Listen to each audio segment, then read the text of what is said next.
A time that Nigerians get to have peace of mind with respect to how they work and perceive the police institution in the country. And if you look at the pattern with which the police chiefs had been changed over the years, the IGs to the state level, at the commissioners, for every time you have a new individual come into the system, some level of hope is expressed towards extinguishing hopelessness. Some level of trust is expressed, and the same happened in the at the entry point of Olatunji Disu, the IG of police. The same hope was expressed. Now, there's something that he said.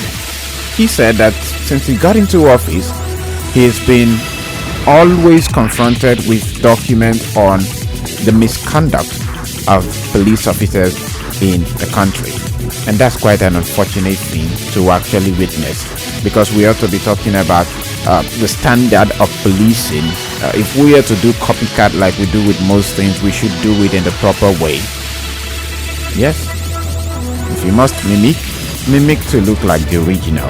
Now, the case in Delta State with respect to the overexcited and triggered, drunk and happy ASP Nuhu Usman, who had killed Mene Ogidi in Delta State, is still ongoing. And even as at yesterday, it was greeted with a very serious protest where, canisters were flown and gunshots were heard, trying to disperse the population protesting. But the Inspector General of Police, IGP Olatunji Disu, has stressed that wearing a uniform does not guarantee an officer the right to take life, as he wades into this matter. And he has also mentioned that the appropriate disciplinary measures will be rolled out, and the individuals culpable of that offense will be handed over to judicial officers. The officers were compelled to create the full weight of the internal disciplinary machinery without delay.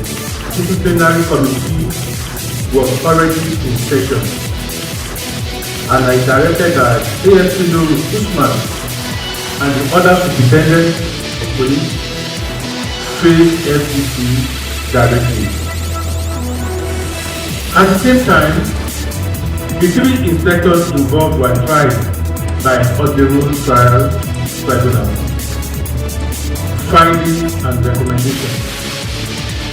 The investigation confirmed without any ambiguity that ASP Nuru Usman acted in gross violation of 4th Order 237, which governs the use of firearms in Nigerian police and established standards operating procedures of Nigerian police.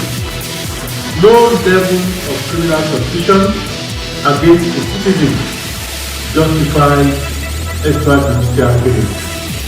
Our duty is to protect life, not to extinguish it. All officers will be handed over to the appropriate judicial authority to face criminal charges for unlawful homicide. Absolutely. And very brilliant. Very, very brilliant.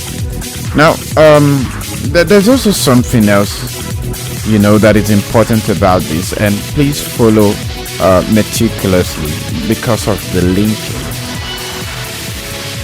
One of the reasons why Mene Ogidi lost his life was because he was sent to send a parcel that he never knew the contents.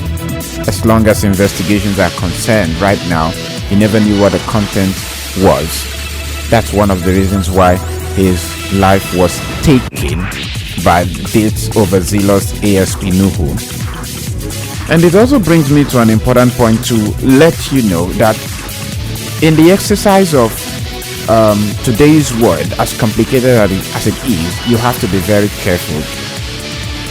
You have to be very careful to the extent of the trust that you give to people, especially people you cannot guarantee how they earn their living.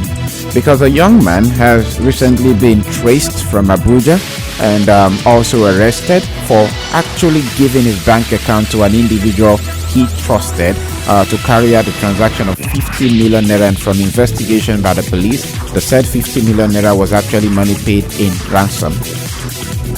And the young man now has a lot of explainer to do. Now, so I want you to listen to the conversation, that panned out between both of them, so that when next you would want to give an account number, an assistance, whatever, even the much as handing your phone over to somebody these days, especially the smart devices, it's a very complicated thing, and you just have to be doing a lot of explanations because you cannot excuse yourself from what has happened. The money that goes through your account these days is very sensitive.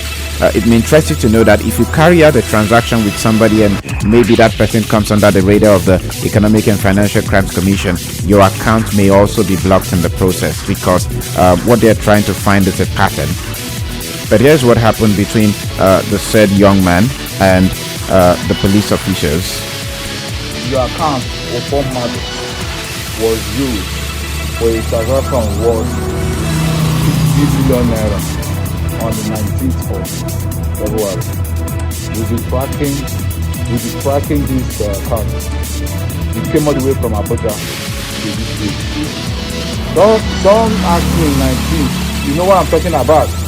No, I did not. I can remember that. Wait. Very expensive for now.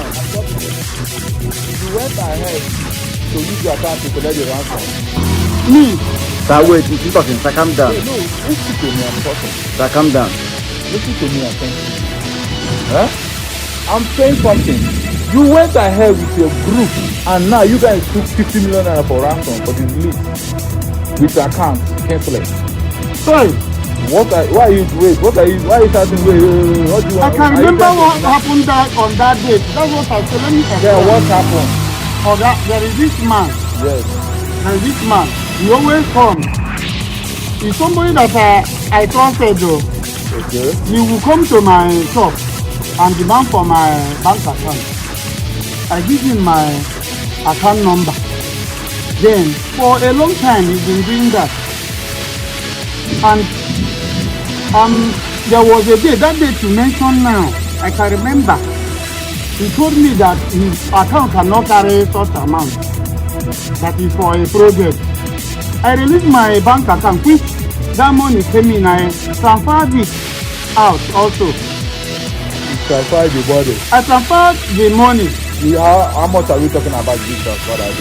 It's that amount you just mentioned now. And you said that you don't know about anything. So you are a victim. When somebody wants to make use of their account to take what huge amount of money, you need to verify.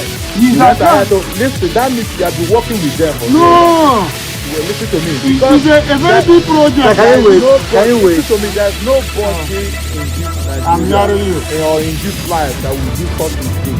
You can't just give out your account to individuals to go and make use of it to transfer money or receive money, which you know that is very wrong and is very bad because you don't know where that money is coming from. So you saying this, you are trying to look for a way to cover up what you did. Because with my investigation and with my understanding and with my 20 years of experience of working in the Nigeria Force, I know that you are working with them. I'm saying something, listen your mouth. Calm down. I'm saying something, listen. If I get angry at the way I will handle this, sorry. You personally, you will regret ever doing this. Please, sorry. There's nothing to be sorry about. You don't have to tell me sorry. That shows you have to exercise multiple caution.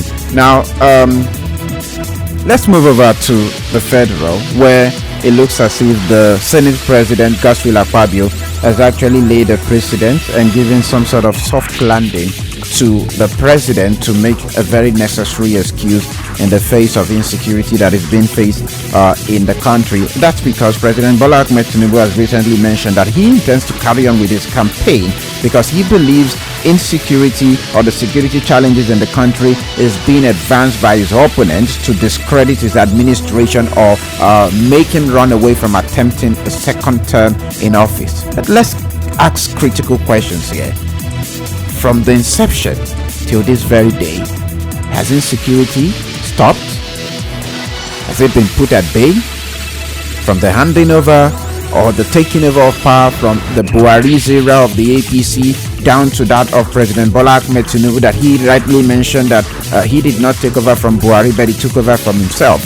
Has it stopped? This is more like a very lame excuse. Let's hear what he has to say. They are playing to the hand of crickets, including my own enemies, who want to use insecurity to get rid of me. I'm a very stubborn politician. I just refuse to go, and I will campaign for my second. That's what matters to him. It's Real Talk on Wave 91.7 FM. Remember, you can be a part of the program. Call in and share your thoughts. The items delivered this morning, well, they just have one string running through them: security and caution. The number to call is 0908-185-5966. You can also call 0902-2917917, and we have 0704-1783. Time for us to take a short break. When we return, we'll get you on board the conversation.